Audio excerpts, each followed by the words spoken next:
నల్గొండ జిల్లా నకరేకల్ మండల కేంద్రంలోని వ్యవసాయ మార్కెట్ నోముల గ్రామంలోని ఐకేపీ సెంటర్లో కురిసిన అకాల వర్షానికి తడిసిన ధాన్యాన్ని నియోజకవర్గ కాంగ్రెస్ నాయకుడు దైదే రవీందర్ పరిశీలించారు. తడిసిన ధాన్యాన్ని ప్రభుత్వం కొనుగోలు చేయాలని డిమాండ్ చేశారు. ఐకేపీ సెంటర్లు ప్రారంభించి నెల రోజులైనా అధికారులు గాని నాయకులు గాని ధాన్యాన్ని కొనుగోలు చేయకపోవడంతో రైతులు ఆందోళన పడుతున్నారని అన్నారు. ఇకనైనా ధాన్యం కొనుగోలు వేగవంతం చేయాలని డిమాండ్ చేశారు.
కొనుగోలు జరగనే పాదని ఆనడపు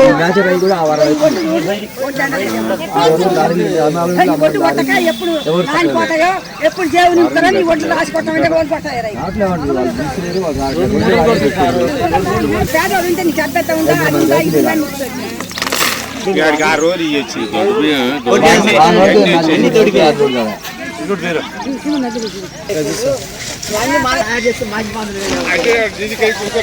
ప్రభుత్వం వెంటనే గవర్నర్ ఇచ్చి రైతులకు ఆదుకొని ఎమ్మడే కాంటాలు పెట్టి వాళ్ళ ధాన్యాన్ని వాళ్ళు 6 నెలలు చేసిన కష్టం ఇలా నీళ్ళల్లో ఈ నీళ్ళల్లో పోతుందంటే ఏ రైతుకైనా బాధే ఉంటుంది. ఈ రోజులు మ్యాచర్ వచ్చినాం కాబట్టి కాంటాలు పెడతలేరు. ఇది ఎమ్మెల్యే ఆయన దృష్టి నోల మీద పెట్టుకొని ఇది చేస్తుండు. ఈ భూమి గిట్ట ప్రభుత్వం నుంచి వీళ్ళు పైసలు తీసుకొని స్థలానికి ఈ భూములకు ఇవ్వకుండా ఏడైతే ఈ ధాన్యం కోసే కాడ ఈ నీళ్ళు ఎందుకు నిలిచినాయి, ఈ నీళ్ళు బయటికి ఎందుకు వెళ్ళిపోవు, అది ఆలోచించి ప్రభుత్వం ఇంత నిర్లక్ష్యం ఎందుకు చేస్తుంది? రైతుల బాధ, నేను రైతు బంధుని ఇస్తున్నా, రైతుకి ఇస్తున్నా, రైతే నా మనిషి అనే విధంగా ప్రభుత్వం చెప్తుంది. కానీ ఇవాళ ఒక్కొక్క ఆడక్క ఆ తెక్కలు పట్టుకొని ఒడ్లు నూక్కోవాలంటే ఒక్క ఆడి మనిషి